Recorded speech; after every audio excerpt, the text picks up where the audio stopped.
आदेश आदेश जय गिरनारी सभी भाइयों को। आज मैं फिर से एक बहुत ही महत्वपूर्ण साधना लेके आया हूँ सर्व रोग नाश के लिए। क्योंकि आगे जो एक साधना मैंने डाली थी संतान प्राप्ति की माता ज्वाला देवी की, वो भी एक बहुत बड़ी समस्या थी। और ये भी समस्या बहुत बड़ी, हर घर घर में ये समस्या है। क्योंकि आज में शारीरिक बीमारियाँ इतनी बढ़ गई है, क्योंकि केमिकल वाला खाना पान ऐसा हो गया है, जीवन शैली लोगों की ऐसी हो गई है कि भाई कोई ना कोई रोग से उनकी हालत ख़राब ही रहती है। डॉक्टर से दवाई करा करा के इंसान थक जाता है, एक बीमारी मिटती है दूसरी बीमारी उत्पन्न हो जाती है। और अमुक बीमारी ऐसी होती है कि उसमें डॉक्टर भी हाथ ऊपर कर लेते हैं कि भाई अब चलो निकलो, जय गिरनारी होने का टाइम हो गया है, अब कुछ नहीं हो सकता।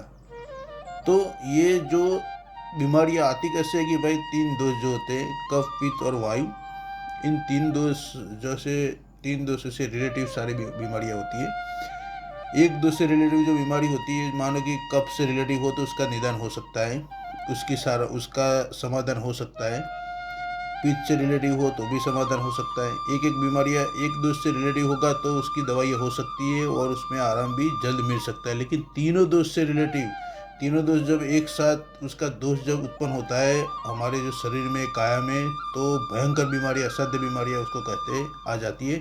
उसमें कोई सारे डॉक्टर भी खड़े रह जाते हैं, सारी मशीनरी भी खड़े रह जाती है, कोई दवा दारू कोई काम नहीं करती है। वो टेम्पररी जितनी जीवन ऊर्जा, प्राण ऊर्जा बची हुई होती है, उस हिसाब से इंसान जीता है। बाकी मरीज वापस जैसे पहले जैसे वाइटल फोर्स में वो नहीं आ सकता है। क्योंकि तीन दोषों को मिटाने के लिए दवाइयाँ अभी तक बनी ही नहीं है एक साथ। जैसे कैंसर कब बनता है कि तीनों दोष एक साथ जैसे बिगड़ जाए तो ये कैंसर जैसी बीमारी खड़ी कर देती है। ऐसे बहुत सारी असाध्य बीमारियां हैं कि जिसका तोड़ है ही नहीं हमारे मेडिकल साइंस में। ठीक है। और ऐसे कोई आध्यात्मिक विज्ञान में भी ऐसा कोई हुआ नहीं कि भाई है, लेकिन वो कोई एक्सेप्ट करना नहीं चाहते। क्योंकि जो अंदर से जो प्राण ऊर्जा जो सूखती जाती है, कम होती जाती है, उसको बढ़ाने के लिए आध्यात्मिक ऊर्जा से ही बढ़ सकती है, या मंत्र शक्ति से बढ़ सकती है, या वनस्पति विज्ञान से बढ़ सकती है।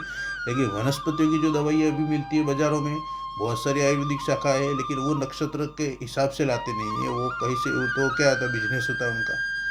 तो इसे उठा के चक्के में पीस पीस के वो लोग बोतलें भर भर के दे देते हैं। तो उसमें वनस्पति की ऊर्जा रहती है 10%। 100% वनस्पति का पावर कब मिलता है कि जब कोई नक्षत्र से, उसका जो ओरिजिनल जो नक्षत्र होता है, उस नक्षत्र में न्योता दे के लाया जाता है, तो वनस्पति 100% काम करती है और वो रामबाण की तरह कार्य करती है। कोई भी दुनिया की दवाई काम न करे, उससे पहले काम करती है। जैसे अपने बाबा लेके आए थे विधि विधान से, वो जो अपने संजीवनी बूटी लक्ष्मण जी के लिए, तो जैसे सुशन वेद ने उसको पिलाया, तुरंत वो खड़े हो गए थे। ठीक है, मूर्छा से तुरंत जग गए थे। तो ऐसे पावर से भी अमुक वनस्पतियाँ जो कार्य करती है, लेकिन वो किसी अभी इतनी लुप्त हो चुकी है कि केमिकल के इस युग में जो ऐसी दिव्य वनस्पतियाँ प्राण शक्ति वाली हुई थी, वो सारी लुप्त हो चुकी है। और जो है उसमें भी प्राण शक्ति नहीं है, क्योंकि केमिकल के युग से वनस्पतियों को जो पोषण चाहिए वो मिल ही नहीं पा रहा है। ठीक है, कि वायु भी दूषित है, जमीन भी दूषित है, तो वनस्पति में गुण आ ही नहीं रहे। तो दूसरा एक समाधान है मंत्र शक्ति। ठीक है, मंत्र शक्ति के माध्यम से इसका इलाज संभव है, लेकिन वो मंत्र की ऊर्जा आपको प्राप्त करनी पड़ती है। साधक भी ऐसा योग्य होना चाहिए कि भाई वो मंत्र की ऊर्जा खुद के भीतर जागृत कर पाए और धारण कर पाए, तो ये इलाज उससे संभव है कि जो भी रोग है वो कटना शुरू हो जाता है। उसका जैसे ऊर्जा, मंत्र की ऊर्जा उसके शरीर में प्राण शक्ति में प्रवेश करती है, तो प्राण शक्ति में वृद्धि होती जाती है। तो पंचमहाभूत का जो शरीर है वो आपो आप ही रिएक्ट करके बीमारी को दबा देता है। कि ये जो पूरे जो पंच तत्वों से शरीर बना हुआ है, तो उसको नियंत्रित प्रकृति करती है। तो प्रकृति की ऊर्जा मंत्र के माध्यम से अगर शरीर में जाती है, तो जो कोशिकाएं, जो शरीर के जो हिस्से जो कमज़ोर पड़े हैं, उसमें ऊर्जा बढ़ती रहेगी, तो आपो आप वो बीमारी जय गिरनारी हो जाएगी, उसमें कोई संदेह नहीं है। तो आज जो मैं मंत्र बताने वाला हूँ बहुत ही अमूल्य और अटूट अचूक मंत्र है, जिसको अघोरेश्वर साधना का मंत्र बोलते हैं। अघोर मंत्र जिसको कहा गया है कि भाई इसका कोई तोड़ नहीं है। अगर इसको सही से सिद्ध कर लिया जाए तो ऐसी ब्रह्मांड में कोई ऐसी बीमारियां नहीं जिसका नाश नहीं हो सकता। ठीक है, क्योंकि अघोर मंत्र को कोई दोष नहीं होता है, और वो सारे दोषों में, जैसे पंच महाभूत की एक काया है वो अघोर से ही बनी हुई है, तो वो उसका प्रतिनिधित्व करती है। तो ये अघोर शक्ति जो होती है, अघोरेश्वर की शक्ति, भगवान शिव की जो शक्ति है, वो उसको अपने पंच महाभूत की जो ऊर्जा को नियंत्रित करके जो भी शरीर में रोग के कारण जो भी नाड़ियों में जो दोष होता है उसका शमन करके वो पेशेंट को स्वस्थ करती है, मरीज को स्वस्थ करने का प्रयास करती है। ठीक है, तो इनकी जो साधना है भाइयों, तो जैसे अघोरेश्वर की जो साधना है, ऐसे तो कहे जाए तो भाई बहुत लंबा जाप करता है, लेकिन ये स्वयं सिद्ध मंत्र है, इसलिए अमावस्या के दिन इसको जागृत किया जाता है। तो 2 दिन अमावस्या और उसके अगले दिन जो अंधेरी अपने चतुर्दशी आती है, जिसको शिवरात्रि कहा गया है, ये 2 दिन इनका जाप किया जाता है। 2 दिन में इनकी साधना की जाती है। तो उसमें साधना किस तरह से करनी है वो आप सुन लीजिए पहले। तो उसमें सबसे पहले आपको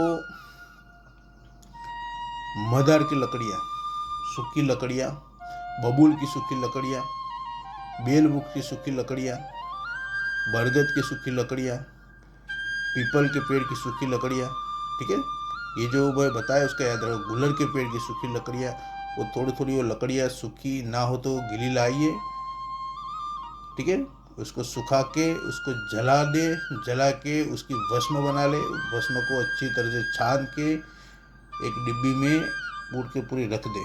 ठीक है, ये कार्य पहले करना है। फिर करना क्या है कि भाई जैसे अमावस्या के अगले दिन जैसे अंधेरी चतुर्दशी आती है, तो भगवान शिव के मंदिर में जाना है। उनका पंचम अपने रात को 11 बजे जाना है।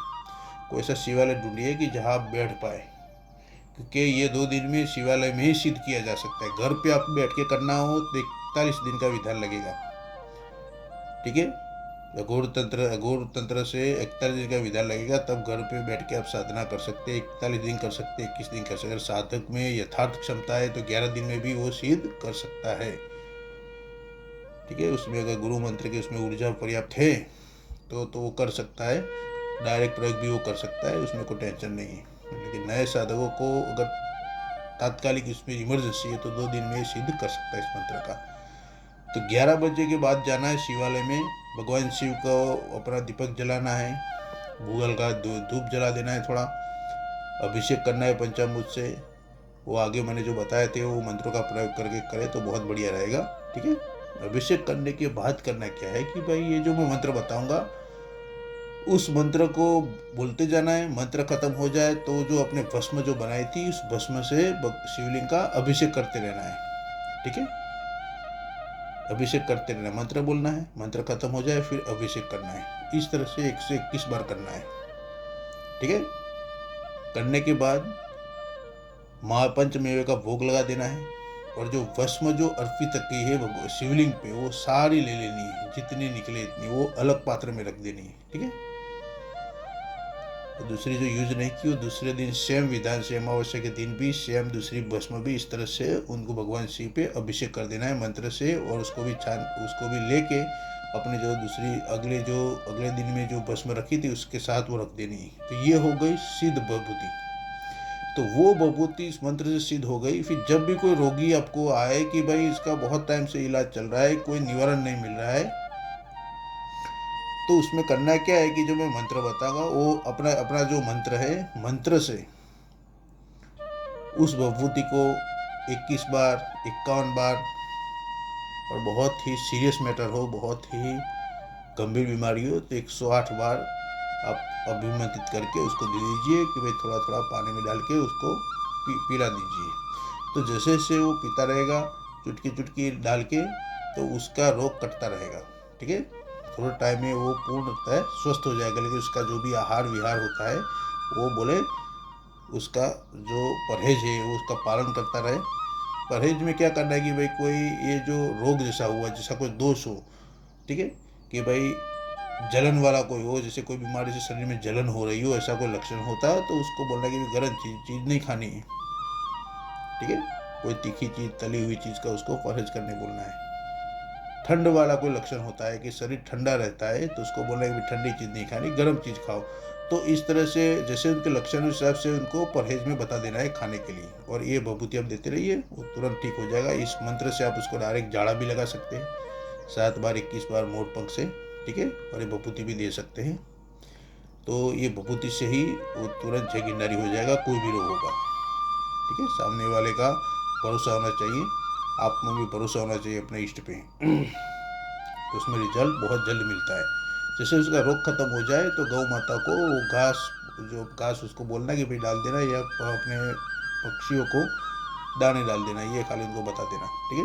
उसके पास से कुछ आपको लेना नहीं है, ठीक है, कोई चीज़ लेनी नहीं है। कुछ ले लिया तो वो दोष आपके ऊपर आएगा, तो आपके घर परिवार में वो रोग आएगा।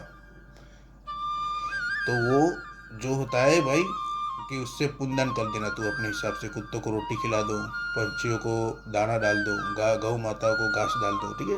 तो वो बोले तू अपने यथासमर्थ जो भी इसकी यथा क्षमता हो वो बोले तू कर देना, ठीक है।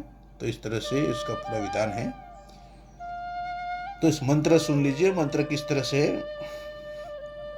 ओम नमो आदेश गुरु का आदेश, आदेश पिता गौरेश्वर माता गौरेश्वरी को आदेश। ओम नमो अघोर अघोर महाघोर चंद्र अघोर सूर्य अघोर नवलख तारा अघोर पिंड ब्रह्मांड अघोर प्राण शक्ति अघोर काय के पंच महाभूत अघोर काय के सर्व रोग दोष अघोर।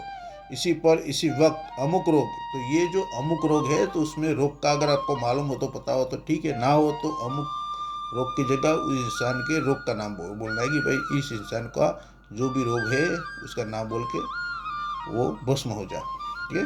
तो इसी पल इसी वक्त अमुक रोग भस्म हो जा, भस्म हो जा, भस्म हो जा, 3 बार बोलना है। दुहाई महाकालेश्वर की अघोर आदेश, आदेश, आदेश, ठीक है। तो दोबारा सुन लीजिए धारा प्रवाह में इस मंत्र को किस तरह से बोलना है। ओम नमो आदेश गुरु का आदेश, आदेश पिता गौरेश्वर माता गौरेश्वरी को आदेश। ओम नमो अघोर अघोर महाघोर चंद्र को सूर्य को नवलख तारा अघोर पिंड ब्रह्मांड अघोर प्राण शक्ति अघोर काय के पंच महाभूत अघोर काय के सर्व रोग दोष अघोर। इसी पल इसी वक्त अमुक रोग भस्म हो जा, भस्म हो जा, भस्म हो जा। दुहाई महाकालेश्वर की अघोर अघोर आदेश, आदेश, आदेश। 3 बार आदेश आएगा, उसके अगर अघोर आएगा। तो ये पूरा ये मंत्र है, बहुत ही दिव्य और स्वयं सिद्ध मंत्र है, ठीक है। इसका लाभ उठाइए। चलो भाइयों, आदेश, आदेश, जय गिरनारी सही भाइयों को। तो ये देखो, इसमें भोग में भगवान शिव को, ये तो पूरा अघोर मंत्र है। अघोर मंत्र में कोई विधि विधान परहेज की कोई जरूरत नहीं रहती है साधक के लिए। उसमें कोई भी वस्त्र चलते, लेकिन सबसे बढ़िया कि भाई काला आसन काली धोती रहेगी तो बढ़िया रहेगी, ठीक है। क्योंकि अंधेरे से प्रकाश की ओर हमको जाना है। जैसे हम गर्भ में अंधेरे में थे, उसमें से प्रकाश में आए। तो जन्म जब गर्भ में थे तो शिशु अवस्था वो अघोर अवस्था ही है कि अंधेरे से ही बाहर आए, तो अंधेरे से प्रकाश की ओर जाना है।